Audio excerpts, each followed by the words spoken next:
पूरे पदयात्रा में कोई भी व्यक्ति किसी को गाली गलौच नहीं देगा। पूरे प्रभारी सुन लो, आप लोग किसी भी प्रकार का स्टेटमेंट नहीं देंगे, ना किसी को गाली देंगे, क्योंकि जैसे ही पदयात्रा प्रारंभ होने वाली होगी बहुत लोग लांछन लगाने आएंगे, बहुत से नेता बोलेंगे, बहुत से अभिनेता भी बोलेंगे, बहुत से देश की विरोधी ताकतें बोलेगी। हमें उससे कोई दिक्कत नहीं है, हम उनका जवाब देंगे और उनका जवाब है मौन। क्या? क्योंकि यदि हम उनमें फंस जाएंगे तो अपने काम से रुक जाएंगे। तो अपन को किसी भी व्यक्ति का, किसी भी विरोधी का कोई जवाब, क्योंकि वो भी अपने ही हैं, इसलिए जवाब नहीं देना। हर दिन पदयात्रा में सामाजिक समरसता के लिए, यमुना शुद्धि के लिए शपथ दिलवाई जाएगी और कोई भी व्यक्ति प्रभारी किसी भी प्रकार का अस्त्र शस्त्र लेकर के पदयात्रा में नहीं चलेगा। न तलवार, न त्रिशूल, न कट्टा, न बंदूक। हाँ, कहे हमें लड़ने थोड़ी जाना है, जगाने जाना है। और सुनो, किसी को तुम थप्पड़ मारकर प्रभाव से अपना नहीं बना सकते, पर दोनों हाथ जोड़कर लाखों लोगों को अपना बना सकते। इसलिए हम लोगों को अस्त्र शस्त्र लेकर नहीं चलना है। किसी से भी रास्ते में पड़ने वाली मजारें, रास्ते में पड़ने वाले गिरजाघर, रास्ते में पड़ने वाले दूसरे मजहब के स्थानों पर हमें किसी भी प्रकार से कोई उपद्रव नहीं करना है, क्योंकि सबकी अपनी अपनी पूजा पद्धति है, सबके अपने अपने आस्था के स्थान हैं, सबके अपने अपने धार्मिक स्थान हैं। हमें किसी भी पवित्र स्थान या किसी भी मजहब के आस्था के स्थान पर किसी भी प्रकार की रंगबाजी, विद्रोह, किसी भी प्रकार का उपद्रव, किसी भी प्रकार की हुटरबाजी, सीटीबाजी और किसी भी प्रकार से नुकसान नहीं पहुंचाना, ताकि अपने ऊपर कोई लौटकर उंगली ना उठाए। और इस पदयात्रा में हम सब मिलकर के चलें और 16 नवंबर को बांके बिहारी के पास जाकर के प्रणाम करेंगे कि भारत हिंदू राष्ट्र घोषित हो, हिंदू जगह, यमुना शुद्धि हो, वृक्षारोपण प्रतिदिन किया जाएगा साधु संतों के साथ। और बीच बीच में हमें जब भी टाइम मिलेगा, कभी दिल्ली मंडल के साथ चल पड़ेंगे, कभी पानीपत मंडल के साथ चल पड़ेंगे, कभी सुंदरकांड मंडल के साथ चल पड़ेंगे, कभी बुंदेलखंड मंडल के साथ चल पड़ेंगे, कभी रामलीला मंडल के साथ चल पड़ेंगे। तो आप लोग चिंता ना करो, एक बीच बीच में, क्योंकि 10 दिन हैं, सबके साथ चल पड़ेंगे। थोड़ा आगे पीछे होगे, तुम पीछे होगे, हम आगे चले चलेगा, क्योंकि सुरक्षा की बड़ी दिक्कत जाती, भगदड़ हो, धक्का मुक्की खूब गलत। पिछली बार तो जितनी चोटें हमें लगी शायद है काउआ लगी। हमारी सिक्योरिटी वाले हमें तो जूता चढ़ा देते पाँव, और पाँव ऐसे मचल जाते तो जैसे आगे को लगो जो है छोटो है, उंगली फूल जाती। और रोज गिनती करवे पड़ती कि कितनी बार जूता रखो। अब विचार करो, बड़े लफड़े का काम है भाई, बहुत लफड़े। उनकी भी गलती नहीं है, उन्हें धक्का लगते, मुक्का लगते बेचारे, उनकी भी गलती नहीं है। और जगह जगह पुलिस बदल जाती है, तो अपने हो तो पहचान करें कि बाबा कमजोर है। हाँ, जगह जगह बदल जाते, तो चलता है, भगवान की इच्छा है। नियम समझ आ गए, बात समझ आ गई। ये पूरा पत्र आपको PDF पर, आपका काम है आज ही व्हाट्सएप हो जाए, ये व्हाट्सएप भेजेंगे और रात को हम आपको बता देंगे संकल्प का। तो वो बागेश्वर धाम यूट्यूब चैनल पर पूरी पदयात्रा की हर डिटेल यूट्यूब चैनल पर जारी होती रहेगी। बागेश्वर धाम यूट्यूब चैनल पर आप उस पर प्रतिदिन वॉचिंग करते रहें। जो जो नई नई सूचना, नए नए सुधार होंगे, लिखो भैया ये बागेश्वर धाम यूट्यूब चैनल पर नए नए सुधार, प्रेस कॉन्फ्रेंस, नई नई बैठकें, क्योंकि अभी 2 माह हैं और 2 माह हम लगातार केवल बैठकें करेंगे। आज पहली बैठक है यहाँ की, थोड़ा हौच पौच भी हुई, अब हम फिर से बैठक रखेंगे। देख रहे कैसा बन रहा है, इसका क्या उपचार होता है, देखते हैं। बहुत बड़ा पंडाल है हमारे पास, देखते हैं। सबको समझ आ गई बात, अच्छे से आ गई। तो ही भरा आई न कटा समझ में मूसर चंदा, समझ में आई बात। हमारी अपनी यह पदयात्रा किसी एक पार्टी की नहीं है, सनातन की है, और जहां जहां सनातनी है उन सबकी है। तो किसी भी पार्टी से, चाहे कांग्रेस हो, सपा हो, बसपा हो, निर्दलीय हो, भाजपा हो, जो भी पार्टियां हैं, हमें पूरे नाम पता नहीं है, सभी पार्टियों के प्रमुखों को, पार्टियों के सदस्यों को, सबको अपनी तरफ से निमंत्रण दें और सबको जो आना चाहे सबका स्वागत करें। हम तो कहते हैं, देखो बुरा ना मानना, ये बात लिखने वाली नहीं सुनने वाली है। इस देश के ज्यादातर मुसलमानों के पूर्वज हिंदू हैं, ज्यादातर मुसलमानों के पूर्वज हिंदू हैं, क्योंकि बाकी मुसलमान तो 47 में पाकिस्तान चले गए। तो ज्यादातर मुसलमानों के पूर्वज हिंदू हैं, उनको बहुत बेहतर मौका है। हाँ हाँ, तो यदि वो भी पदयात्रा में आना चाहें तो वेलकम करो।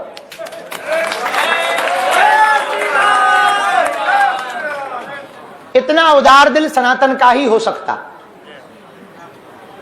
समझ गए बात का? हम कहेंगे कम, समझना ज्यादा है। तो प्रेस कॉन्फ्रेंस कर सकते हो। अंतिम बात, 7 तारीख के पहले 6 तारीख को रात को कात्यायनी माता मंदिर में सभी प्रभारियों का आना अनिवार्य है, बैठक के लिए, रस्सा पार्टी के लिए, सुरक्षा के लिए, और भंडारा वितरण का सबसे बड़ा चैलेंज होगा यहां। अब 7 तारीख का कार्यक्रम सुनो। सुबह से हम यमुना पूजन करेंगे और यहां पर बाहर मैदान में हनुमान चालीसा और राष्ट्रगान के साथ पदयात्रा प्रारंभ होगी। कात्यायनी माता के दर्शन करके ट्रस्टियों को थोड़ी दिक्कत जाएगी, भीड़ होगी, धक्का मुक्की होगी। अभी से अपने अपने कवच बनवा लें और धक्का मुक्की सहने की आदत डाल लें, क्योंकि हमारे साथ हम यहां धक्का लगा तो आप ही हो। हाँ, हमारे कपड़ा फट, कई बार हमें लगता है चीर हरण ना हो जाए। ऐसी हालत में बड़ी मुश्किल से बच के निकल पाई। तो ट्रस्टी आज से ही मजबूत हो जावे। जब बुलाव है बागेश्वर बाबा, तुमने हाँ कह दी है, मतलब हाँ, हम निमंत्रण तो हमें पहुंचाओ तो, और हमारे आमंत्रण आपने स्वीकार करो है तो थोड़ा सा तो सहने पड़े। अब मुसीबत मोल ले, जितनो बड़ो लड़का हुई है उतने ही आपते होंगे। छोटे से बच्चा 250 रुपया के कपड़ा में फ्री हो जाता, लेकिन 20 साल को लड़का हो तो 4000 के पहले नहीं फ्री होता है। तो ऐसे ही तो सभी ट्रस्टी और सभी प्रभारी 6 तारीख को रात्रि काल में हम लोग यहाँ पर बैठक करेंगे। 7 तारीख को राष्ट्रगान हनुमान चालीसा करेंगे और 2 प्रकार के लोग पदयात्रा में साथ चलेंगे। एक जो पूरी यात्रा में साथ रहेंगे, दूसरा जो 1 दिन रहेंगे। दोनों को बुलाना, 1 दिन वालों को भी बुलाना है कि तुम भैया यहां से आगे पड़ाव तक तो छोड़ दो, हम आगे वाले आगे देख लेंगे, बाहर में गो भाई। जैसे दिल्ली वालों को बल्कि धर्म ये बनता है कि दिल्ली, पूरी दिल्ली को दिल्ली के बॉर्डर तक छोड़ना चाहिए, और यदि कोई गड़बड़ी होगी तो नाक दिल्ली की कटेगी। ये सुन लो, क्योंकि कल हमें ब्रिज ने आश्वासन दे दिया कि बाबा ते खाली लंगोटी और लठिया लेके आ जा, पूरी व्यवस्था ब्रिज करेगा, ऐसा कहा ब्रिज ने। हरियाणा वालों ने भी 50-50 कह दिया कि आधे हम तैयार हैं, आधी अभी हरियाणा वाले तैयार नहीं हैं, चूंकि हरियाणा वाले हमेशा लेट ही जागते हैं। हो सकता है आप जम जाए। तो हरियाणा, दिल्ली का दायित्व है कि दिल्ली के बॉर्डर तक तो तुम छोड़ो, हरियाणा का दायित्व है हरियाणा के बॉर्डर तक, यूपी वाले अपना निपट लेंगे। पर प्रभारियों को पूरा वृंदावन तक ही चलना है, उसमें कोई वो नहीं है छुट्टी लेना हो ले लो, अपने सेठों को समझाना हो अभी से उनको ब्रेन वॉश कर लो। हाँ, माताएं बहनें सबकी सुरक्षा की व्यवस्था की मीटिंगें चल रही हैं, हम लगातार बैठक कर रहे हैं। माताओं के लिए अलग रुकने की व्यवस्था, अलग नहाने की व्यवस्था की जा रही है, और पुलिस बल और धाम की सिक्योरिटी के साथ कोई भी असामाजिक तत्व कुछ करेगा तो उसके लिए वायरलेस सिस्टम, और सरकार दे या ना दे, धाम की तरफ से लगभग 40 एम्बुलेंस भी चलाई जाएगी। आप लोग यदि थक जाओ, आज ही हमने कहा है सुबह की बैठक में, कल रात को 3 बजे बैठक ली रात को, तो हम तो दिन रात इसी में लगे। 3 बजे की बैठक में निर्णय लिया 40 बसें परमानेंट चलाएंगे, यदि थक जाओ तो बस में बैठ जाओ। पर इसका मतलब ये नहीं है कि तुम बस की तैयारी में आओ। ये तो जिनके पांव सूज जाएं, थक जाएं, बुढ़ापे को से जलने, तो हमारे ही साथ है कदम से कदम मिलाकर। हमने पूरी पदयात्रा में निर्णय लिया कहीं पर भी फूल माला का स्वागत स्वीकार नहीं करेंगे, किसी भी पदयात्रा में, जब तक भारत हिंदू राष्ट्र घोषित नहीं हो जाएगा। इसलिए माला का खर्चा किसी को नहीं करना है, ये सबको बताना है। और इसके लिए मीडिया वाले अपनी अपनी तरफ से, आप लोग भी अपनी अपनी तरफ से एक एक वीडियो बनाकर जारी करें। आज की बोली हुई बातों को नोट कर लें, फिर अपना अपना वीडियो बनाकर अपनी अपनी सोशल साइट पर जारी करने की अनुमति है। किसी भी प्रकार का फंड, रुपया एकत्रित पदयात्रा के नाम पर नहीं किया जाएगा, किसी भी प्रकार का। हम अकेले हैं, भले ही हमें किडनी बेचनी पड़ेगी, भले ही हमको भीख मांगनी पड़ेगी, किसी से उधार लेना पड़ेगा, हम कर लेंगे। आप लोगों को धन की टेंशन नहीं लेनी है, किसी भी प्रकार का फंड कलेक्ट नहीं करना। किसी की श्रद्धा जागे तो कहना भैया बागेश्वर जनसेवा समिति के अकाउंट में डाल दो, उसी से निकाल कर खर्च कर दिया जाएगा।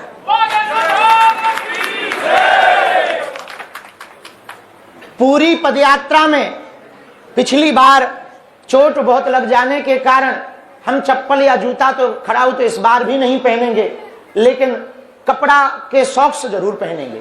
आप लोगों को आज्ञा है, सभी पदयात्री जूता चप्पल पहन करके आए, हमारी आज्ञा है। सभी पदयात्रियों से एक और निवेदन, एक पत्र है, अभी आपके व्हाट्सएप पर चक्रेश जी भेजेंगे। इस पत्र का नाम है, लाओ जरा, इस पत्र का नाम है पदयात्रियों के निर्देश।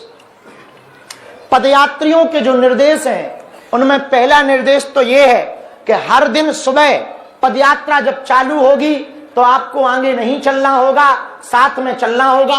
और जब आप हमारे साथ चलें तो पहले हनुमान चालीसा और राष्ट्रगान होगा, इसके बाद पदयात्रा प्रारंभ होगी। पूरे 10 दिन की पदयात्रा में हम 9 रातें 10 दिन चलेंगे। दिन में भोजन, रात को भोजन, सुबह नाश्ता, तीनों टाइम, और तीनों टाइम चाय की व्यवस्था की जिम्मेदारी हमारे बागेश्वर जनसेवा समिति की।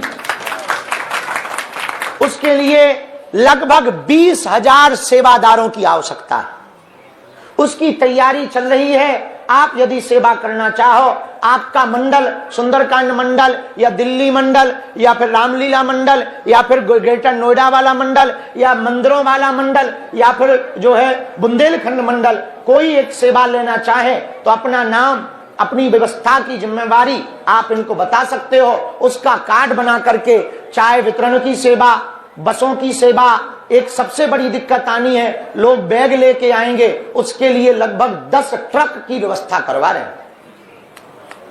पिछली बार की पदयात्रा से जो जो सीखा है उसकी तैयारी कर रहे, तो हमारे साथ सुबह चलना प्रारंभ करना है, आगे नहीं निकलना है। पूरी पदयात्रा में हम किसी के घर पर या किसी के भवन पर या किसी आश्रम में नहीं ठहरेंगे। जहां आप लोग ठहरेंगे वहीं हम एक कमरा बनवा करके ठहरेंगे।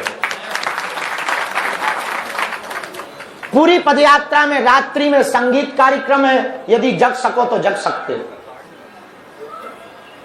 इस पदयात्रा में भक्तों का समुदाय ज्यादा से ज्यादा आना चाहिए, देश को बचाने के लिए, यमुना माता को बचाने के लिए, हिंदू राष्ट्र को बचाने के लिए, बनाने के लिए, हिंदुओं को बचाने के लिए। इसलिए वृद्ध और बीमारों को यात्रा में नहीं आना, ताकि किसी भी प्रकार से बेइज्जती ना।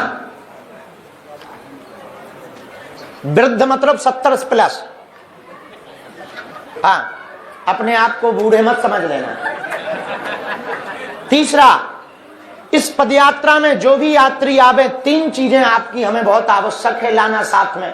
एक कंबल की लोई, एक थाली या लोटा, ताकि डिस्पोजल का खर्चा कम हो और प्रदूषण कम हो, और एक गरम लोई एक थाली और लोटा, बस। चप्पल तो पहन के ही आओगे, लाने की जरूरत क्या है? कौन काऊ को पीटनी, बस केवल थाली और लोई आपकी तरफ से हो गए। बाकी व्यवस्था गद्दे की हम करेंगे, बिछाने की हम करेंगे, टेंट की हम करेंगे, लाइट की हम करेंगे। 4 जनरेटर आज ही हमने बोला है, 4 जनरेटर भी खरीद रहे हैं ताकि कहीं पर लाइट की दिक्कत न जाए पूरी पदयात्रा में। इस पदयात्रा में रास्ते में कुछ लोग फल प्रसाद का स्टॉक लगाते हैं स्वागत के लिए। कोई लगाना चाहे तो खुली छूट दे देना, बस एक जगह नहीं, लंबा लंबा रखें, क्योंकि जो जवान होते हैं वो पहले टूट जाते हैं, पीछे वालों को सिर्फ दोना मिलते हैं। हमारा पिछली पदयात्रा का निजी अनुभव है। पूरे 9 दिन की पदयात्रा में बागेश्वर धाम से ओरछा में हमको किसी भी स्वागत में आज तक, एक जगह हमने पूछा यहाँ क्या स्वागत था, बोले समोसे, और तुम समोसा का दाना भी कह दो तो हमें नसीब नहीं हुआ।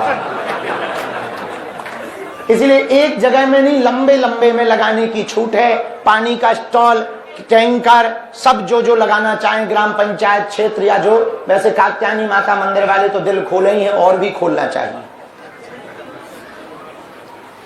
जहां पर पदयात्रा में रुके विश्राम स्थल की जगह पर, इस बार पिछली बार की शिकायतें हमको मिली थी, इस बार चार्जिंग की व्यवस्था जरूर कराई जा रही है, पर मोबाइल चोरी की गारंटी नहीं, वो आपकी निजी गारंटी है। और इन 10 दिनों में हम कोई अर्जी नहीं लगाएंगे कि चोर कौन है, तो कोई इस भरोसे भी मत रहना कि बाबा पकड़ लेगा, क्योंकि 10 दिन के लिए देवता भी हमारे पदयात्रा में रहेंगे। इसलिए इन 10 दिनों में कोई अर्जी नहीं लगाई जाएगी, पहले ही कान खोलकर सुन लो। आओ बाद की बाद में देखी जाएगी। इसलिए मोबाइल अपने हाथ में सुरक्षित रखना, पर चार्जिंग हम अपनी तरफ से पॉइंट लगा के देंगे, चार्जर तुम लाना। इस पदयात्रा में एम्बुलेंस, फायर ब्रिगेड को आप लोग तुरंत रास्ता देंगे, और यदि ऐसी कोई परिस्थिति बनती है तो तुरंत पूरे सेवादार और सभी सेवा प्रभारी आगे आकर के उस कार्य को पूर्ण करवाएंगे, एम्बुलेंस को निकलवाने की व्यवस्था करेंगे। संकल्प ले लेगा भगवान। महाराज की कथा सुन के एक बात तो तय हो गई, अब हम भजन करेंगे कल से, और कल आते ही नहीं है।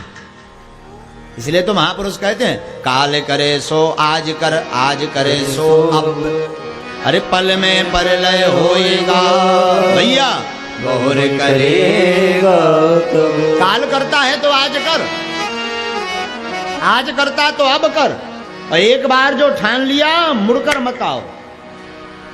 मुड़ गए सो मुड़ गए, हाँ, लौट के मत मुड़ो वापस। मुड़ने का मतलब ही है मुड़ गए। और ये खूबी महाराज आदमियों में भर पाई जाती है, कुत्तों में नहीं है।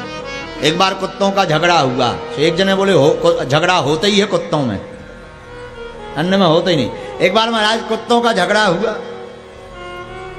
भारी कुत्ता लड़े।